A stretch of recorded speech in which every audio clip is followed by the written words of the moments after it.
जय हिंद। इस वीडियो में हम समझते हैं कक्षा 10 भौतिक विज्ञान का बहुत ही इंपॉर्टेंट चैप्टर मानव नेत्र तथा रंगों का इंद्रधनुष, human eye and rainbow of colours. बहुत ही इंपॉर्टेंट चैप्टर है। इस चैप्टर से आप लोगों को 5 नंबर से पूछा जाएगा। बहुत ही अच्छे तरीके से आप लोग याद भी कर लीजिए। और हम आप लोगों को इस वीडियो में यानी एक ही वीडियो में आप लोगों को इस पार्ट से जितनी भी इंपॉर्टेंट परिभाषाएं हैं सभी कलेक्ट करके एक ही पास आप लोगों को बता रहे हैं। आप लोग अच्छे तरीके से अपने कॉपी में नोट कर लेना और अच्छे से समझ भी लेना। ओके, तो पहला क्वेश्चन देखते हैं। यहाँ पे देखिए ध्यान से, कुछ यहाँ पे स्मरणीय बिंदु दिए। आप लोग ये बिंदु अगर अच्छे से याद कर लेंगे तो आपको पेपर में बहुत ही अच्छी सहायता मिलेगी। आपको ज़्यादा कुछ अच्छे से पढ़ना भी नहीं पड़ेगा और अच्छे अच्छे नंबर आप लोगों के आएंगे।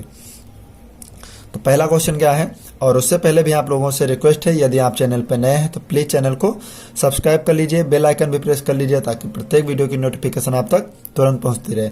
और पार्ट 1 के जितने भी न्यूमेरिकल थे और परिभाषाएं हम आप लोगों को एक ही वीडियो में बता चुके हैं। आप लोग ने नहीं देखी तो प्लीज़ आप लोग प्लेलिस्ट में वीडियो देख लीजिए। पहला क्वेश्चन यहाँ पे कह रहा है पाठ के स्मरणीय बिंदु। बहुत ही अच्छे अच्छे बिंदु हैं जो कि आपके एग्जाम में पूछे जाते हैं।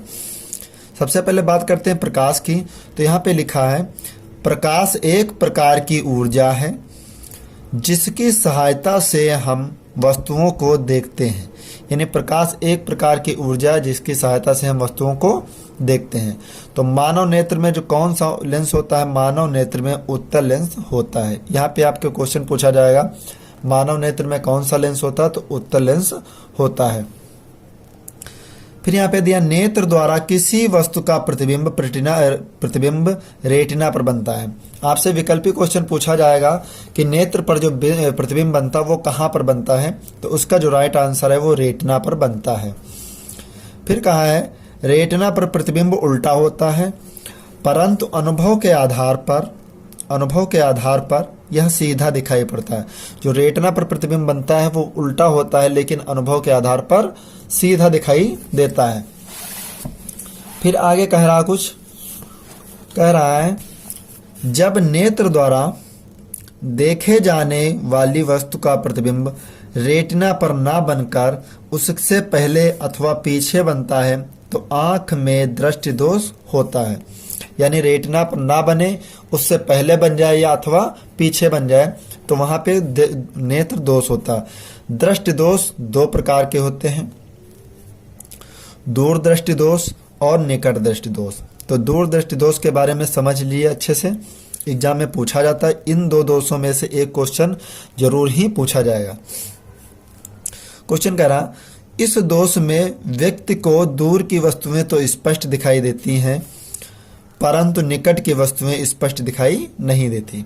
दूर दृष्टि दोष में दूर की वस्तुएं दिखाई देंगी परंतु निकट की वस्तुएं स्पष्ट दिखाई नहीं देंगी। दूर दृष्टि दोष का निवारण उचित फोकस दूरी का उत्तल लेंस प्रयुक्त करके किया जाता है।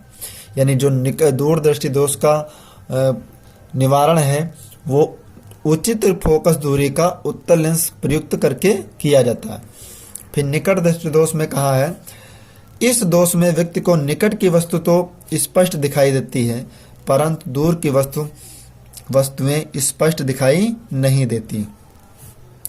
निकट दृष्टि दोष का निवारण उचित फोकस दूरी का अवतल लेंस प्रयुक्त करके किया जाता है। उचित फोकस दूरी का अवतल लेंस प्रयोग करके किया जाता है। फिर यहाँ पे देख लीजिए आंख का निकट बिंदु, ये भी पूछा जाता है एग्जाम में। तो आंख का निकट बिंदु जिस पर रखी वस्तु सामान्य आंख को स्पष्ट दिखाई देती है। स्वस्थ आंख के लिए निकट बिंदु 25 सेंटीमीटर दूर होता है। यानी जो स्वस्थ आंख का निकट बिंदु है वो 25 सेंटीमीटर दूर होता है।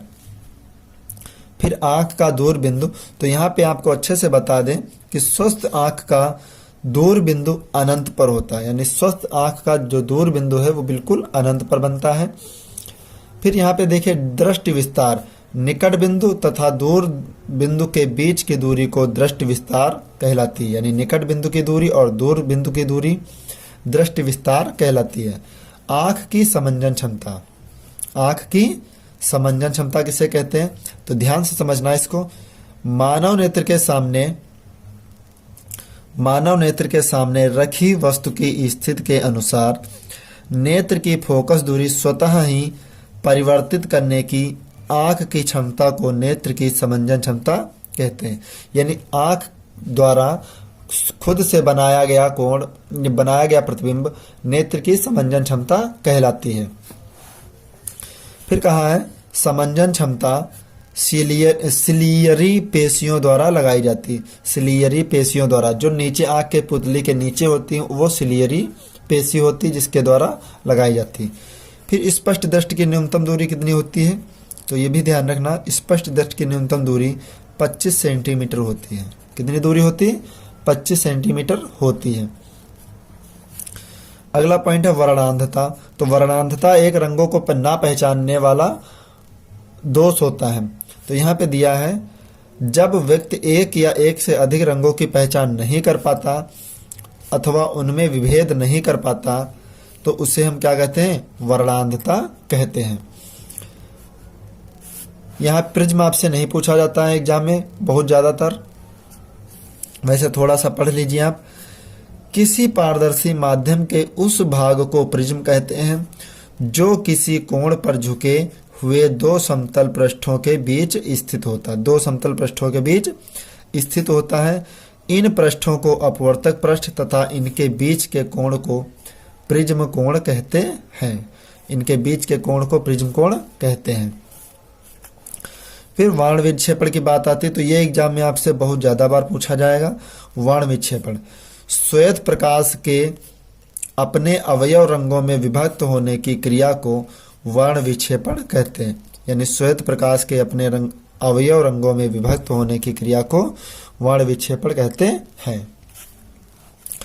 श्वेत प्रकाश में कितने रंग होते हैं? तो श्वेत प्रकाश में निम्नलिखित 7 रंग पाए जाते हैं। 7 रंग होते हैं। पहला बैंगनी, जिसको इंग्लिश में वायलेट कहते हैं, जामुनी इंडिगो, नीला जिसको ब्लू कहते हैं, हरा उसे कहते हैं ग्रीन, पीला येलो, नारंगी ऑरेंज तथा लाल रेड। इस क्रम को संक्षेप में विबग्योर द्वारा याद करते हैं। विबग्योर द्वारा याद करते हैं। और कुछ पॉइंट यहाँ पे दिए हैं जो बहुत मोस्ट इंपॉर्टेंट हैं, आपके एग्जाम में बहुत ज़्यादा बार पूछे जाते हैं, आप लोग अच्छे से याद कर लेना। तो पहला दिया है बैंगनी रंग की तरंग दैर्ध्य सबसे कम तथा लाल रंग की तरंग दैर्ध्य सबसे अधिक होती है। बैंगनी रंग की तरंग दैर्ध्य सबसे कम तथा लाल रंग की तरंग दैर्ध्य सबसे अधिक होती है। बैंगनी रंग के प्रकाश की आवृत्ति सबसे कम, बैंगनी रंग के प्रकाश की आवृत्ति सबसे कम तथा लाल रंग के लिए सबसे कम होती है। बैंगनी रंग की प्रकाश की आवृत्ति सबसे अधिक तथा लाल रंग के प्रकाश की आवृत्ति सबसे कम होती है। फिर अगला पॉइंट कह रहा प्रिज्म द्वारा बैंगनी रंग का विचलन सबसे अधिक, बैंगनी रंग का विचलन सबसे अधिक तथा लाल रंग का विचलन सबसे कम होता है।